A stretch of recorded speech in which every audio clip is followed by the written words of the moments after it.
So good morning, everyone. Can you all hear me? Okay.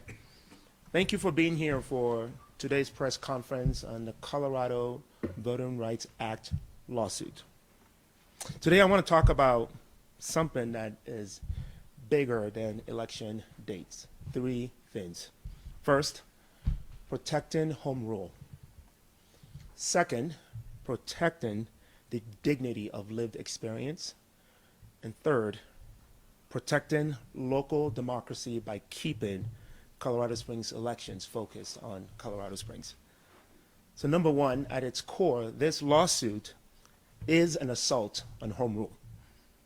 Colorado Springs is a home rule city. Make no mistake about it. For generations, our residents have had the right to govern local matters through our city charter and our local institutions. That principle recognizes a simple truth. Local communities are different, and local communities deserve the freedom to make local decisions. And as mayor, I will always defend the right of Colorado Springs residents to determine how the city government operates and how their municipal elections are conducted. This is not about resisting change. It is about protecting local self-governance and preventing unnecessary state intrusion into local affairs. Number two, this lawsuit is an affront to my own lived experience. Speaking personally as the first elected black mayor of Colorado Springs and an immigrant, voting rights are not an abstract issue to me. They are deeply personal. That is why I find it extremely troubling when people claim that the very election system that elected Colorado Springs' first black mayor is somehow inherently exclusionary. My own lived experience tells a different story. You see, I did not come from political establishment circles. I did not have a political machine behind me. Yet through this very election system, I was able to compete, connect with voters, and ultimately earn their trust. The system gave me an opportunity. It did not deny me one. And our city's history supports that conclusion. Colorado Springs has elected diverse leadership through April elections before. Remember former mayor Lionel Rivera, a Hispanic leader who was also elected through this system. And that doesn't mean we stop looking for ways to increase participation. We absolutely should. We should continue expanding civic engagement, voter education, and access. And we should also be honest about the facts and careful about the narratives that we promote. You see, our city already utilizes a mail-in ballot system, which provides broad access to voters across our community. And the data examined during the previous federal litigation actually showed that minority voter percentages of the electorate remained stable regardless of whether elections occurred in April or November. Third, this is about protecting local democracy. Colorado Springs municipal elections work because they are focused on Colorado Springs. When residents vote in April, they're focused on city issues, city leadership, and city challenges. They're focused on public safety, roads, housing, parks, infrastructure, and the future of our city. You see, during my own campaign, I participated in nearly 20 debates and forums, hosted about 100 meet and greets and conversations in neighborhoods throughout Colorado Springs. That level of local engagement happens because municipal elections are not competing with presidential campaigns, congressional races, national political organizations, and millions of dollars in outside spending. Moving city elections into November would not strengthen our local democracy. It would actually bury local issues beneath national politics. Colorado Springs residents deserve elections that remain, deserve elections where city issues remain city issues. So I want to close from where I began. One, this is about fighting for home rule. Two, this is about respecting lived experience and representation. And three, this is about protecting a local election system that allow residents to focus on local issues and local leadership. We must keep Colorado Springs city elections Focus on Colorado Springs, and that is worth defending, and that is exactly what I intend to do. Thank you. And with that, I'd like to invite my Chief of Staff, who is a former Secretary of State for Colorado, to provide further insights into this. Thank you. Thank you, Mayor. Thank you for sharing your experience and my experience. I remember some of those forums. Let me talk about a couple issues first. No secret that a couple decades ago almost, we as a city looked at, do we move elections to November? There are a number of problems. First, people of this community have voted to have a runoff for mayor. If you do a runoff election, that puts it in the middle of the Christmas holiday. So if you want to talk about a system that would not encourage turnout, hey, dear, what came in the mail today? 2 Christmas cards and our ballots. Let's make sure we vote those before we go on our trip to visit our family. It is an unworkable system. That's why the state's 2 largest cities that have runoff elections for a strong mayor, Denver and Colorado Springs, both have their elections in the spring. I would note, by the way, the lawsuit alleges that the only other municipality that's of any size that does this is Grand Junction. Mike Johnson might be surprised then to learn that he did not actually get elected the mayor of Denver in the spring. Now, Denver has moved their elections from May back to April when we hold ours. And they did that to comply with KOAA. I was talking to the Denver city clerk yesterday about this issue. So they have reaffirmed that their elections are going to be in the spring, just like ours. So the state's 2 largest cities, both of whom have a strong mayor, both of whom have runoffs, both do it in the spring. There's also some other inaccuracies in the lawsuit, and as a election nerd, and I admit this, it bothers me. I've been involved in elections. I was first on the canvass board 29 years ago. So I've been doing Colorado elections for 3 decades. And when they make blatantly untrue statements like the city only mails to active voters, but the county mails to all voters, it annoys me. Now, I confirmed this. I contacted the Secretary of State's elections crew. They pointed to a specific state statute. And let me give the site to my dear friends here. It is 1-7.5-107, parens 3, parens A, parens Roman numeral 1. Not sooner than 22 days before a general primary or other mail ballot election, and no later than 18 days before the election, the county clerk and recorder or designated election official shall mail to each active registered elector. The state mails to the same list we do. It would be illegal for them not to do that. I've confirmed with the El Paso County Clerk, they follow Colorado law.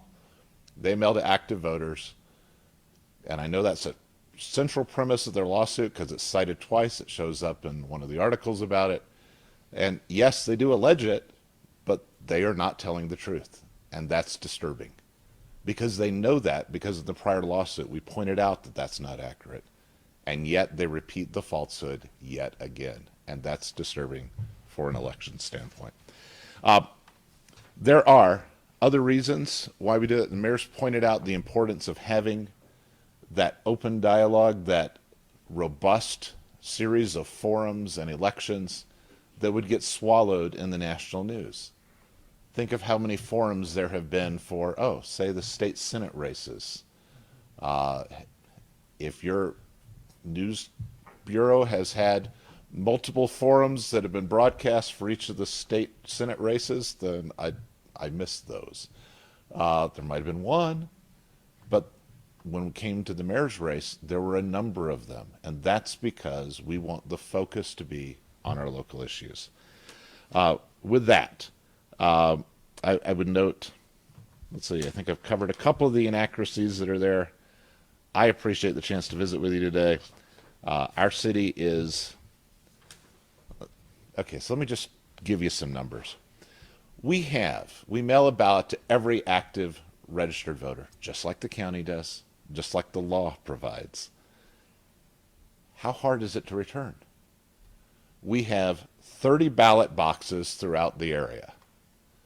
Every county ballot box that you can return to in the city is a box you can return for our city elections. But we also include 2 boxes in the unincorporated county that happen to be surrounded by the city. So the Cimarron Hills area has Banning Lewis, and so we continue to use 2 county boxes that aren't even in the city. So there are 28 boxes within the city limits, let me be accurate, 2 additional ones that are not, and 30 total boxes that you can return a ballot to. It is just as easy to return a city election ballot as it is for a county. We mail to the exact same people the county does. To the extent anyone is saying they don't have the opportunity to vote, that has been a conscious choice on their part because we make it easy to vote in city elections. And I take umbrage when someone's saying that is not the case, because our city clerk here is one of the top in the country. She serves on national panels. She knows exactly what she's doing, and we're proud of our elections and the way they work here in the city of Colorado Springs. With that said, let me pass it over to Councilmember Roland Rainey, who's going to make a few additional remarks.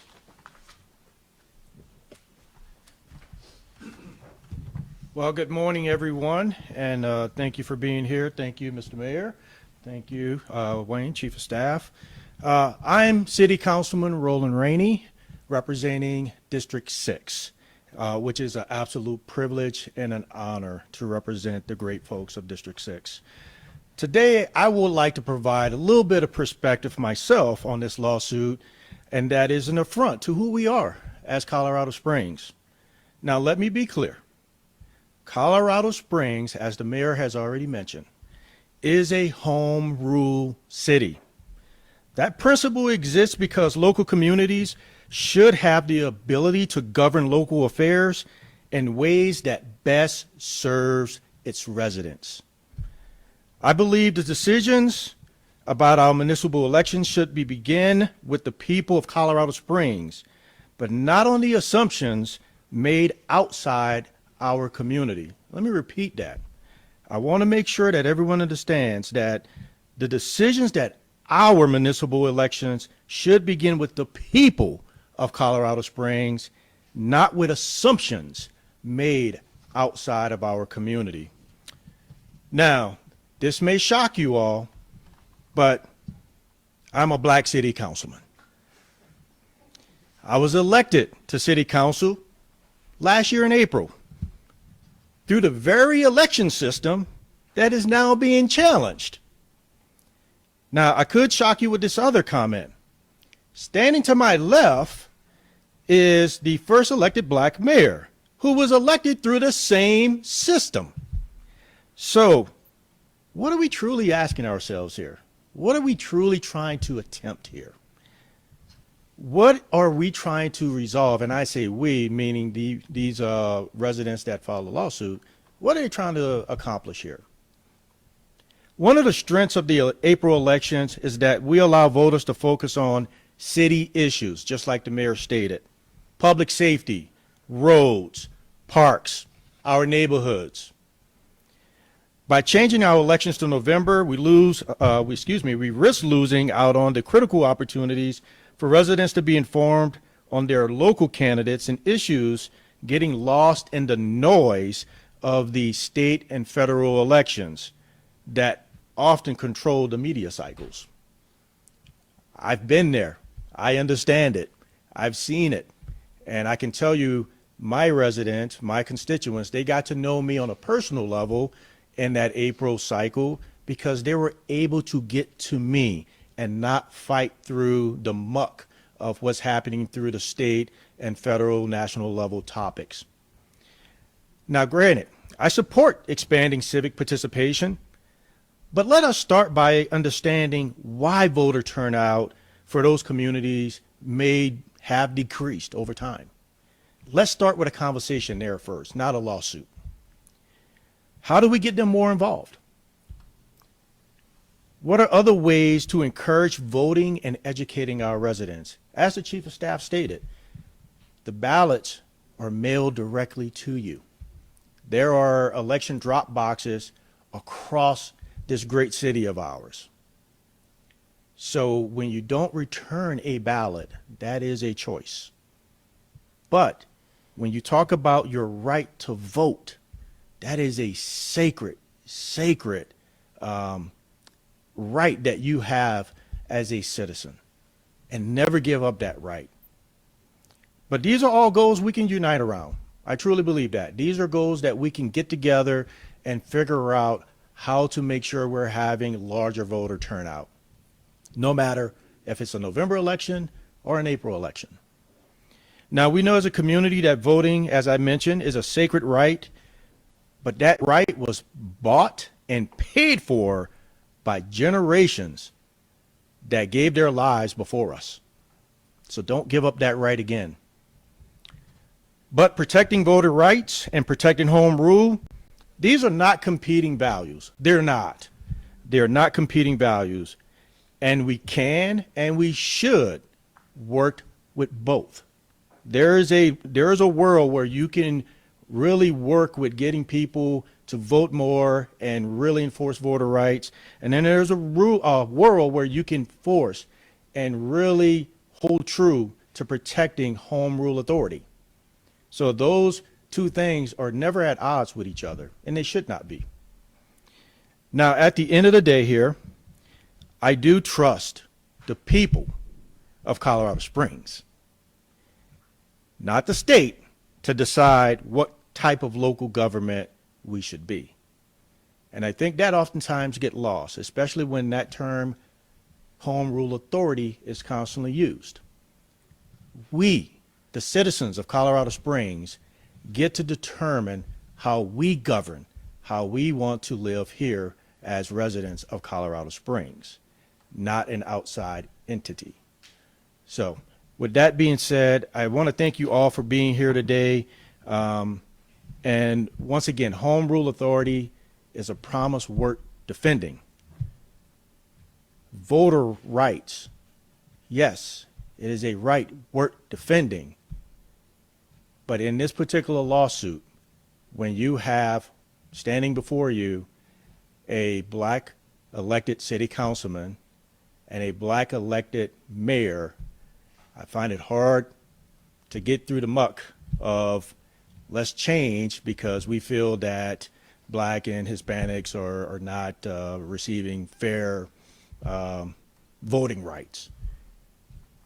That's a conversation to be had, but I think it's more about the education. And I think it's more about understanding what's happening in those April elections versus, saying that someone is being deprived of their voting rights.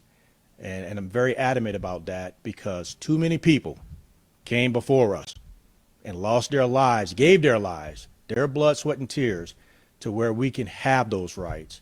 So let's not belittle their efforts by using frivolous lawsuits like this to push an agenda that really has no meaning here in Colorado Springs. Thank you. Allison, I can tell you're ready. So you talk about home rule and wanting the city issues to be focused on a city election. Yes. But when you're looking at voter turnout at about 23%, I think it was, in 2025, does that show that residents are actually focused on city issues? And what do you think is the disconnect? Are you talking about the percentages in general, not that The this? voter turnout for a city election being around 25%. And Right. using that home rule, wanting the focus to be on city issues as the reason why there is an April election. I mean, it's clear that we have work to do, but as Americans, we have individual responsibility. I am proud of the work of our city clerk. She's quick to engage with candidates, to residents who are asking questions about local elections, that want to file a petition, collect enough signatures. I use my own personal platform and city platform to tell the story about elections, and we're out there knocking on doors, hosting. So I cannot speak to why the percentage is lower, but when you look at it as a whole, I mean, you see that there is, the percentages look different for district election versus mayor at-large election versus even in November elections, the percentages are different between an odd year and an even year. So you could, if the goal was to maximize the percentages, then all elections would have to be in a presidential year, because that is the highest percentages. So there's some natural advantages of a presidential year, and I think most Americans are more tuned in. But if that was the argument, then all elections should happen across the board in November of even year presidential elections only. So I can't speak to why residents are not as engaged, but I do know the number of residents like me that are also engaged in every election cycle. And I think Wayne wants to add to that. I do. I'll give you a really specific reason. One of our most populous city council districts had an unopposed race. And so why was turnout substantially lower last cycle? Well, because the people who live in the northern part of the city only had one choice. Now, by the way, it's not hard to get on the ballot here. Takes 50 signatures for a district seat, I think. So, but one choice, and that, I think, is one of the reasons. If you look back when Yemi and I ran, our turnout was over a third. It was 35%. So picking that one election is a little bit of an outlier for that reason. And in some of the other cases, there may have been a clear favorite as to who was going to win. But the issue isn't whether people vote, it's what's the government doing to make it easy for people to vote, and we do that here in Colorado Springs. So I just wanted to give you. So is it fair to me to say you feel like the city is doing enough to increase voter engagement for those city elections? There's always more we can do, but the answer isn't to overturn the people, and that's what the lawsuit wants to do, because the people adopted the city charter. So overturning what the people have voted for through a lawsuit instead of through the robust initiative process we have here is just wrong. So if someone wants it better, there's a proper way to do it. Brennan, If you want to leave it up to the people, why not just make this a ballot question? Why not ask voters directly if they want to have the elections in April or November? Yeah, the first step is to protect home rule authority. I made that clear. This isn't our charter. It's what the residents have decided. It's in our I call it our own local constitution. And then depending on how the litigation goes and what the judge decides, that could be an option. But my first responsibility is to protect what the residents have asked of us, and our job is to help govern and help protect it.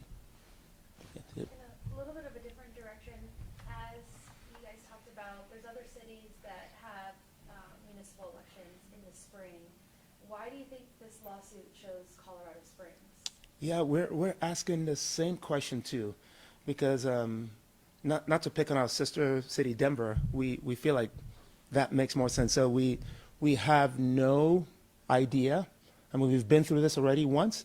This is our second round at it. The judge has already made a decision in favor to protect our own laws and home rule. And we're here again, and I know why we're here again, because now we have the Colorado Voting Rights Act bill signed into law, and so this provides a different opportunity. But I would say that these attorneys, there's a relationship with some of the folks in our city, and here we are. So it's hard for me to know why, but we are here. Can you explain a little bit of the history as to why Colorado Springs has its elections in April? Can you speak into that? Oh, Sarah, maybe from the city charter perspective, do you know what year that? Okay. I'm bringing up the City of Colorado Springs city clerk to speak into that, Sarah. Thank you. Introduce yourself too. Hi, Sarah Johnson, City Clerk. Yes, so the charter, like our local constitution, in essence, sets the election for the first Tuesday in April of odd years. And it has been that way for close to 100 years, is from my memory on that. So the people did choose that.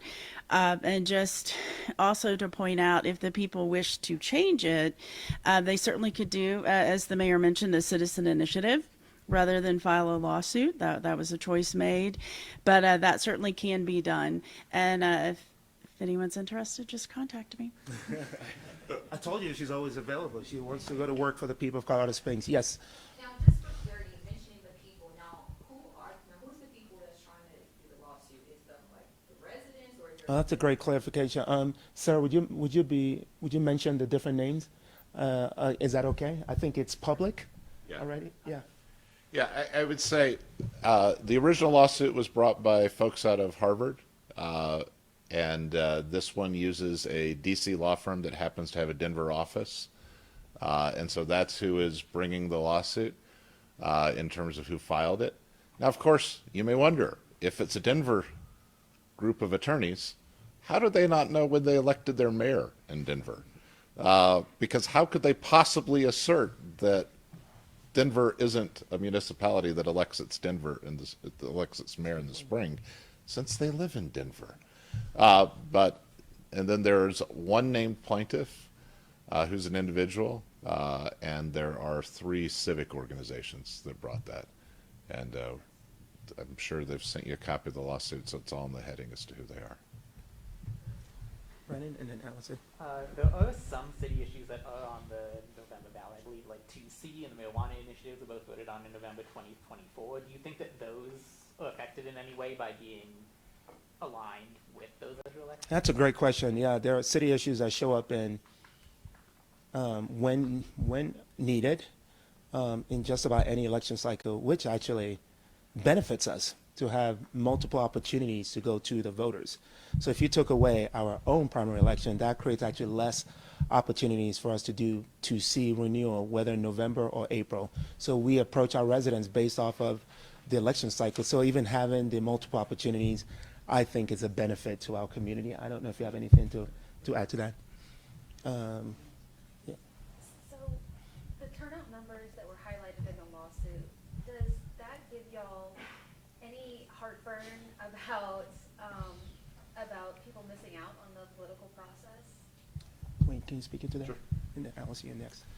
Yeah, a couple responses. First, in elections where you do not have party affiliation on the ballot, turnout tends to be lower. There are voters who use that as their proxy, and so it requires a little more work to know who is actually running and what they believe in.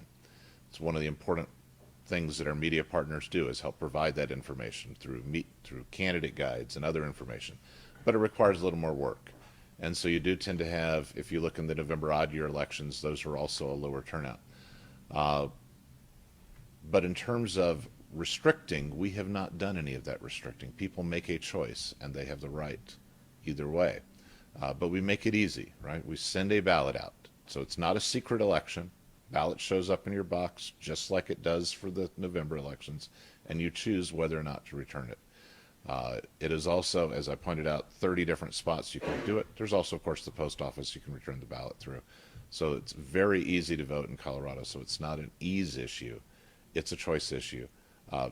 Do I wish people were more involved? Yes. Do we work to do that? Yes. The mayor and I, Councilmember Rainey, every other candidate tries to turn out their vote, tries to get people to turn in their ballots and emphasize why they should do it. But there's no restriction on it. There's a voter choice. What if the court rules against the city? What's the plan? I don't know. Well, the plans would be just based off of the judge's ruling. That ruling would probably give us some direction, which is typical in the legal system, so we would know what the next steps are. Yeah. You brought up Denver a few times. Denver, obviously, as a city, has a different political makeup than Colorado Springs. Does this lawsuit feel politically motivated to you? I don't know. That's an honest answer, Allison.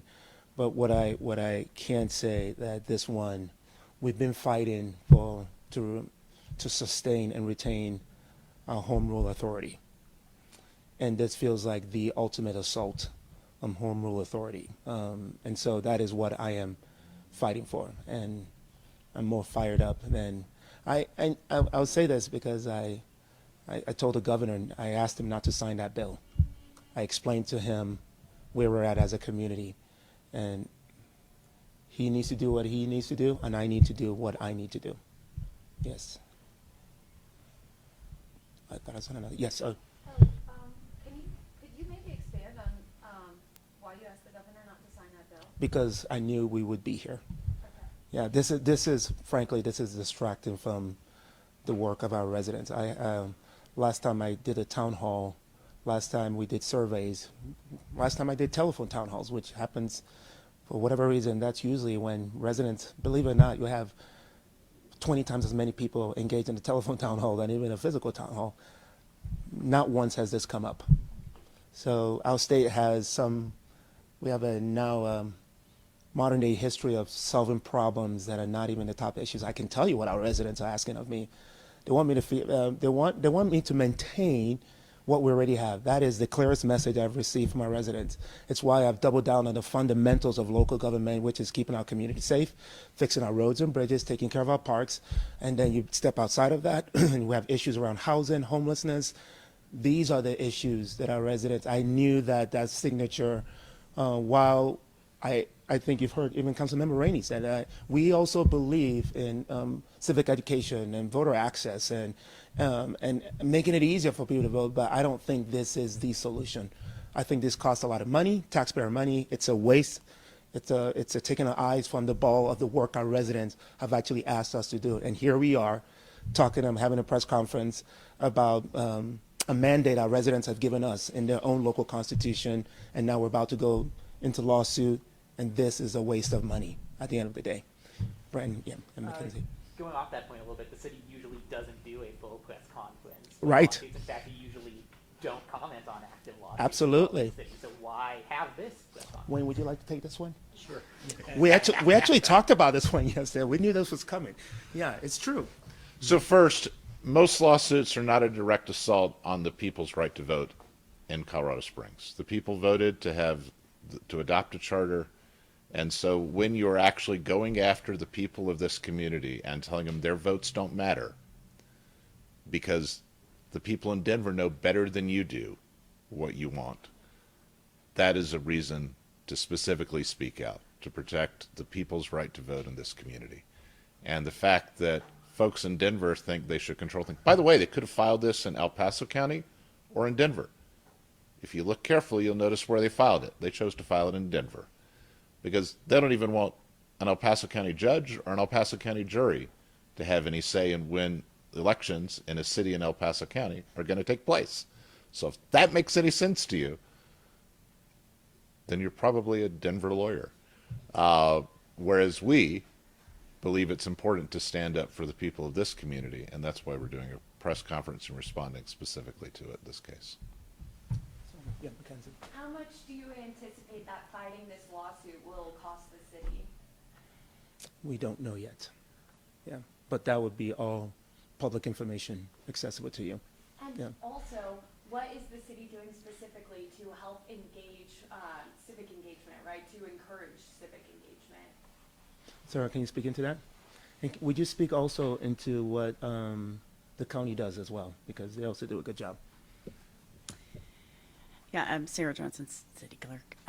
So what we do is we put a lot of information out on the website. There's not a lot there right now for the upcoming April election, but there will be. So we use all of our social media channels using our comms team. We have in the past purchased, social media ads for that. Also reach out and work with our partner groups across the city to spread the word out and to really get out there and target messaging in that respect. And then what we will be doing this upcoming election is offering a Spanish language ballot on demand, just as exactly what the county does in that matter. We'll also be available to, do some translation to Spanish if we need to. But a lot of it is really just working with the candidates. You as a voter, you are motivated by the candidates, the issues and the candidates. And as the mayor and Councilmember Rainey mentioned, our media partners, you guys helping us out with forums and interviews. I know we did some in-house interviews in the studio and you all put those on your website. We had some live forums for the mayor in the last time. So you all are a big partner in us in trying to get voter turnout out and get the interest out. And most specifically, like I said, working with the candidates, helping them. We post all the candidates on our website, giving them information saying copy what's what's on our website, use our information, link our social media things. I mean, those are some of the things that we are doing. I'm always looking nationally to kind of see what my fellow election people across the nation are using and what's new, what's exciting. The biggest thing is reaching that voter. That is hard. I don't care what election you're conducting. You all know that from your perspective. But what I can say is we do everything we can do, and I'm open to suggestions. If you all have some ideas or you've seen some things with your partner media entities across the nation. But the most important thing is it's a choice to vote. You are mailed the ballot. It comes, I'm getting my soapbox. It comes to your mailbox. It is waiting for you 22 days in advance. It's just sitting there going, open me, open me. And it is a choice to vote. No matter how much information we provide, what direction it comes, what channel, what avenue it comes, it is a choice to open that ballot packet, vote that ballot, and drop it off. And those 30 boxes, they're open 24/7. You can vote at 4 in the morning in your jammies. Who cares, right? So yeah, Mama Soapbox here. Vote, people, vote. Let me add to that. I ran into one of the candidates for this June 30th election, and I said, "How are things going?" He said, "It's the number of ballots turned in are 10% less than where they should be this time 2 years ago." Does that mean we shouldn't do June 30th primaries? You can see where I'm going with this. I mean, it's hard to determine why are we 10% less this June 30th? I don't know. I mean, the chief of staff has tried to comment on the potential reasons, but it's hard to know. Sarah's right. We depend on you all. Allison, I remember coming to KOAA and meeting with you in that sit-down interview that you guys published, and I was feeling intimidated at the time, and probably still intimidated. I remember coming to Fox 21 and doing an in-person interview, and KKTV and KRDO, and you guys did a great job. And Gazette, you guys shadowed me on a full day of what does it look like in the life of a candidate, and your partnership really helps get the word out. So it's not, do we go change something so sacred in our Constitution, or do we figure out creative ways? It's a partnership between city government and you all, and how we get the word out. And yes, even the public radio. I remember coming to your studio and having an interview. So I think we all agree, and Councilmember Rainey said it really well. We all agree on voter access. We all agree on voter rights. It's just, what is the solution to actually increase? And I'll say back again, at June 30th, unfortunately, the turnout is not as high as some of these candidates are hoping. So I don't know if the solution is let's move our primaries to what, the fall? You can see I'm poking holes on even some of our existing plans. Wayne. So let's talk about that June 30th primary, right? How many forums have been hosted here in El Paso County for the race for Attorney General? Any of you? I mean, I'm looking at the media partners that might have hosted, and the answer is, as far as I know, 0. There's a contested Republican race, contested Democrat race, and not a single forum. And we're voting in less than a week. So, is there a reason why the people of Colorado Springs believe that their election should be separate so we actually can focus on it? So we have the forums, so that we show up in the studio, so that we do the interviews, and I think it's pretty clear as to why we as a city, why Denver as a city, have chosen to have an election where people actually concentrate on city issues. And when you look at the number of forums that have been run, and I see none for races that are taking place in less than a week, that illustrates the point, because the mayor and I had some nice, vigorous debates and forums that were televised, that were in various town halls that have not taken place. And so that illustrates with perfect clarity why there's a difference, why we don't want to get swallowed up in the current election cycle. Okay.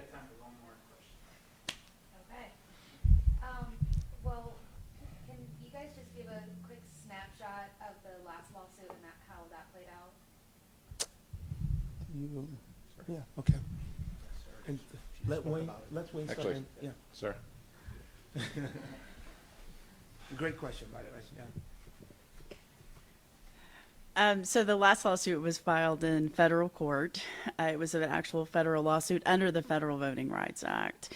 The case was, I won't go into the specific weeds of that, but the case was dismissed. It was filed by the Harvard Law Clinic, were the attorneys on that one.